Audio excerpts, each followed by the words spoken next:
എല്ലാവർക്കും നമസ്കാരം. ലോകത്തെ പിടിച്ചുലച്ച കോവിഡ് മഹാമാരിക്ക് 5 വർഷത്തിന് ശേഷം ചൈനയിലെ വടക്കൻ പ്രവിശ്യകളിൽ ഒരു പുതിയ വൈറസ് വ്യാപിക്കുന്നതായിട്ട് വിദേശ മാധ്യമങ്ങൾ കുറച്ച് ദിവസങ്ങളായിട്ട് റിപ്പോർട്ട് ചെയ്യുന്നുണ്ട്.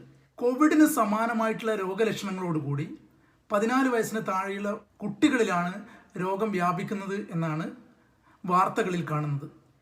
എന്താണ് ഇതിൻ്റെ സത്യാവസ്ഥ എന്ന് നമുക്ക് പരിശോധിക്കാം. ഹ്യൂമൻ മെറ്റാന്യൂമോ വൈറസ് HMPV എന്നാണ് ഈ വൈറസിൻ്റെ പേര്.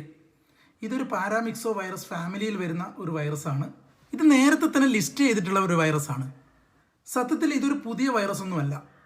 കഴിഞ്ഞ ഒരു 10-60 വർഷത്തിനടുത്തായി ലോകത്ത് സഞ്ചരിച്ചു കൊണ്ടിരിക്കുന്ന, ഇടയ്ക്കിടെ പല പ്രവിശ്യകളിലും റിപ്പോർട്ട് ചെയ്യപ്പെടുന്ന ഒരു വൈറസ് കൂടിയാണിത്. എന്നാൽ എല്ലാ രോഗങ്ങളേതും പോലെ ശ്രദ്ധിച്ചില്ലെങ്കിൽ അത് കോംപ്ലിക്കേഷനിലേക്കും 3rd 4th സ്റ്റേജുകളിലേക്കൊക്കെ പോകാം. 2011 നെതർലാൻഡിൽ ഈ വൈറസ് കാര്യമായിട്ട് തന്നെ കുട്ടികളിൽ വ്യാപിച്ചിരുന്നു. അന്ന് ചെറിയ രൂപത്തിലൊക്കെ നെതർലാൻഡ് ഒറ്റപ്പെടുക പോലും ഉണ്ടായി.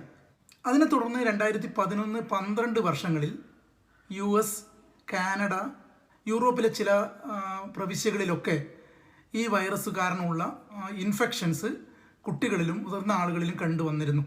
ചില ലക്ഷണങ്ങൾ കോവിഡിനോട് സാദൃശ്യമുണ്ടെങ്കിലും ഒരു തരത്തിലും കോവിഡിനോട് താരതമ്യം ചെയ്യേണ്ട ഒരു രോഗമേയല്ല ഇത്.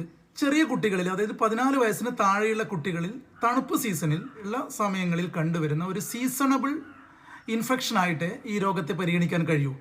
പ്രധാനമായും ഈ രോഗത്തിൻ്റെ ലക്ഷണങ്ങളായി കണ്ടുവരുന്നത് 3 മുതൽ 6 ദിവസം വരെ നീണ്ടു നിൽക്കുന്ന പനിയാണ്. അതോടൊപ്പം റണ്ണിങ് നോസ്, ജലദോഷം, മൂക്കിലും തൊണ്ടയിലും infection, lower respiratory tract infection, ഇതൊക്കെയാണ് കണ്ടുവരുന്ന ലക്ഷണങ്ങൾ.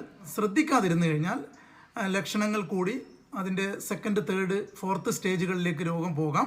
ആ സമയത്ത് ന്യൂമോണിയ, ബ്രോങ്കൈറ്റിസ് പോലുള്ള അവസ്ഥകളിലേക്ക് രോഗം അഴിമാറിയേക്കാം. പക്ഷേ ഇത്തരം സാധ്യതകൾ ഉണ്ടാവുന്നത് ഇമ്മ്യൂണോ സപ്രസീവായിട്ടുള്ള, വളരെ ഇമ്മ്യൂണിറ്റി കുറവുള്ള ആളുകളിലും അതേപോലെ തന്നെ ചെറിയ കുട്ടികളിലും മാത്രമാണ്.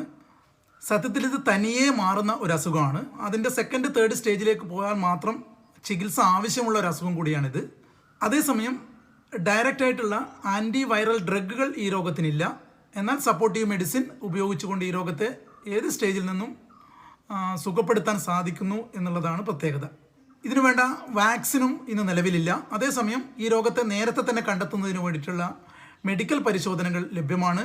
അത് PCR ടെസ്റ്റ് ആയാലും ആൻറ്റിജൻ ആൻറ്റിബോഡി ടെസ്റ്റുകളായാലും ഇന്ന് ചെയ്തു വരുന്നുണ്ട്.